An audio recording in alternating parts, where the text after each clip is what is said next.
Hey guys, and welcome back to another one of my The 100 videos and the 10th episode of the 6th season. Now I know I've not been regular on posting videos over the past week and this week as well. I mean, I've missed the Legion review yesterday and I've missed the Legion N100 reviews last week. But it's been a very hectic couple of weeks at work for me. I mean, the only reason I've been able to post Agents of S.H.I.E.L.D. videos is because I do work on them over the weekend. But yeah, though, I'm back and I'm going to be talking about episode 10 wherever necessary. I'm going to address episode 9 and the events of episode 9 that I did miss reviewing. So that being said, let's get started. Now, the first thing that I want to talk about over here is that this episode kind of changed the formula, the equation that this season operates with. A lot of people have been supposing that Russell is going to be the good guy, Russell is going to be the helper, and I was always saying, okay, you know what, Russell is still a bad guy, he did bad things, he made bad choices, and that's pretty much what we get to realize watching this episode. I mean, Russell is willing to burn people at the stake, Russell is willing to kill innocent people, people who uncover his secret.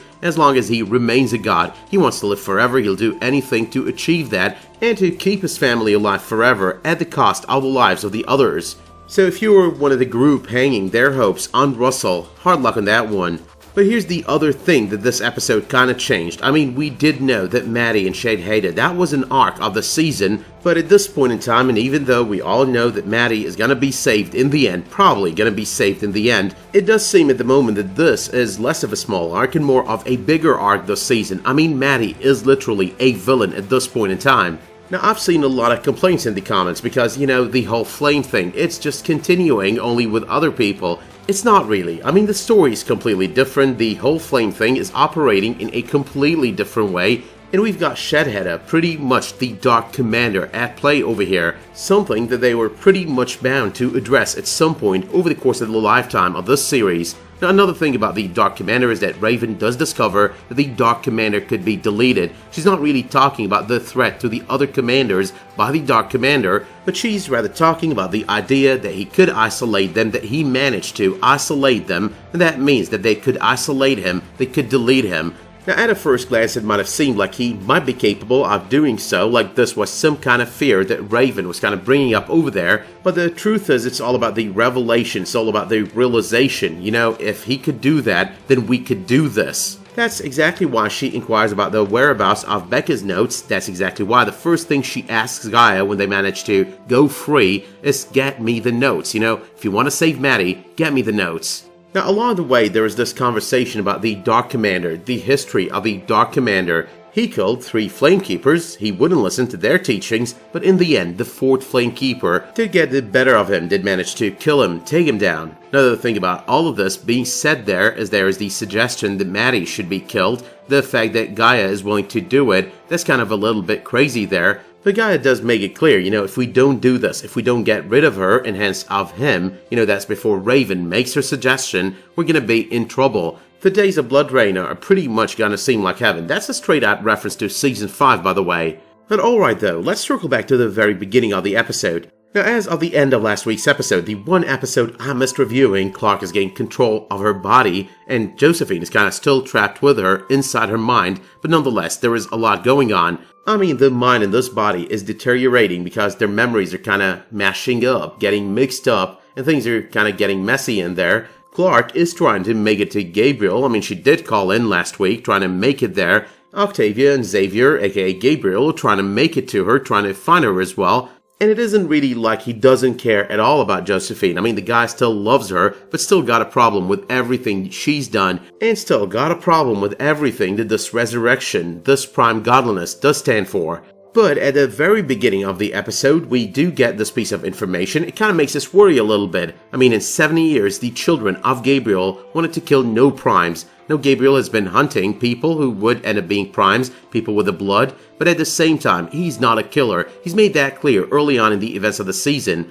Do remember over here, the parallel is all about Riker. I mean, Riker doesn't want to kill anyone. He doesn't want anyone dead. He wants it to be peaceful. He wants a revolution, but he wants it to be peaceful, even though he does make one bad choice at the end of the episode. Gonna talk about that later on. Now, the next thing that we see is Clarke going into shock. If she dies, which we know she won't, Season 7 and whatnot, Josie is locked in her mind forever. Now, this means that it was all for nothing. Josie is locked in there, Clarke is dead, it's all over for both of them. But let's put all of this on hold and turn around to Sanctum for a little bit. We've got the return of Simone, Abby, and Raven. We've got Marcus dying last week. I mean, yeah, it was kind of bad, but at the same time, we got to see Henry Ian Cusick like one last time, so better than nothing. Abby was definitely broken up over that, and now Simone tells her, hey, your daughter is also dead. So a little bit of a scary moment for Abby over there, even though she does find out soon enough when she's put in a cell with everyone else. But the other thing over here about all of this, the situation with Abby, the situation with Simone, is that Simone does get the shock later on. Like, hey, Clarke is alive, and we need those people as a bargaining chip. Now yes, Russell does make all this talk about not being like them, but this is the same guy who killed people in order to live forever, killed people, a lot of people, in order to revive his daughter for the first time. 25 years of trying, 25 years of killing people, and then he started doing that over and over again for a couple of centuries now. And he didn't just do it for his daughter, to bring her back because he killed her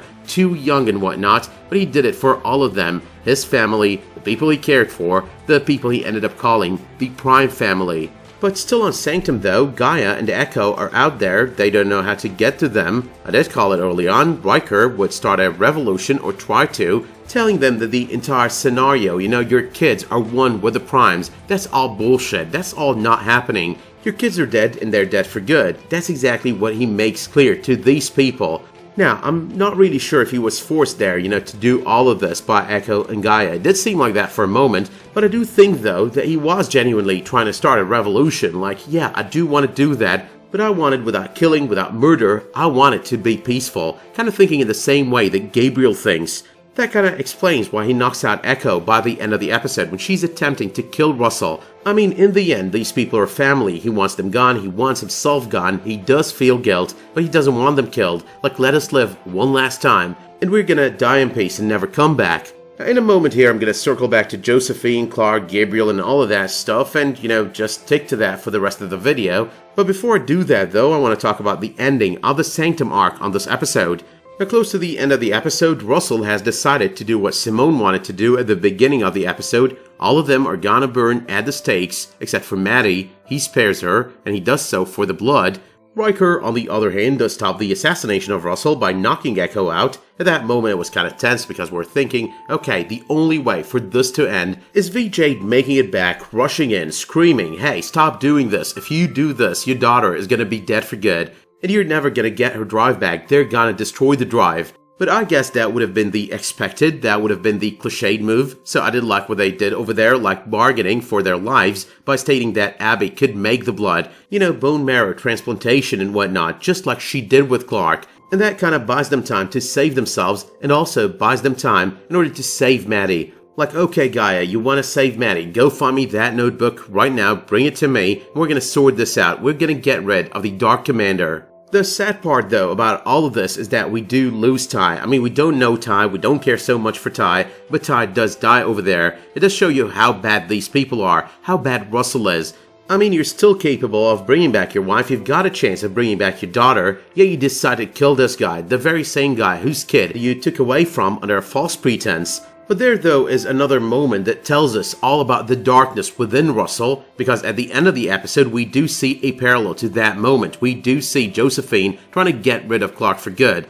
It's pretty much the fear of losing their precious life. It's pretty much the fear of everyone knowing the truth about them. On one hand, he did fear that, everyone would end up knowing the truth. There are no gods, the Primes that is. And on the other hand, she did fear the same, like Clarke would either kill everyone within Sanctum, or she would pretty much reveal the truth, find a way to reveal the truth, and in that case, her precious Prime family will be gone for good. But another thing here is I did like the acting for Josephine over the course of this episode, either by Eliza Taylor, by Sarah Thompson, by Gwyneth Walsh. All of it was pretty good.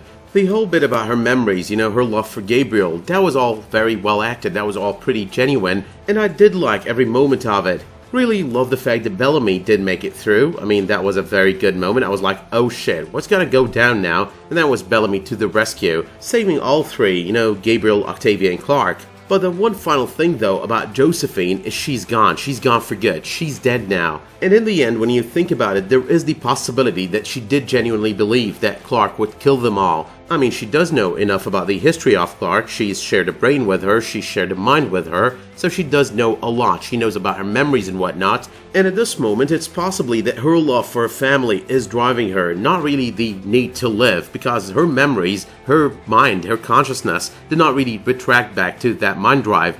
The mind drive was removed, she was still there. In Clarke's mind, she was still there to finish the job, to make sure that the rest of her family does not die, so that mind drive is probably empty at this point. But yeah though, a lot of things about this episode and last week's episode, you know, everything that went down with Octavia on last week, all of that screamed 2 great episodes. This episode is way better. I think this episode, along with the past 2 episodes, are pretty much one 3-episode arc, all about saving Clarke, bringing back Clarke since the moment that Bellamy discovered that she's still alive. So yeah, I did like this arc of the season, and I'd say this episode is my favorite this season so far. So that being said, I'd give it a 9 out of 10. I'd also tell you to let me know in the comments down below what you thought of this episode, if you did like it as much as I did, what you think is going to go down on the rest of the season. Let me know as well if you did like this video by dropping it a much appreciated like, subscribing to this channel, and make sure while you're at it to enable notifications in order to get updates whenever I upload a video, publish a new community post, or start a new live stream.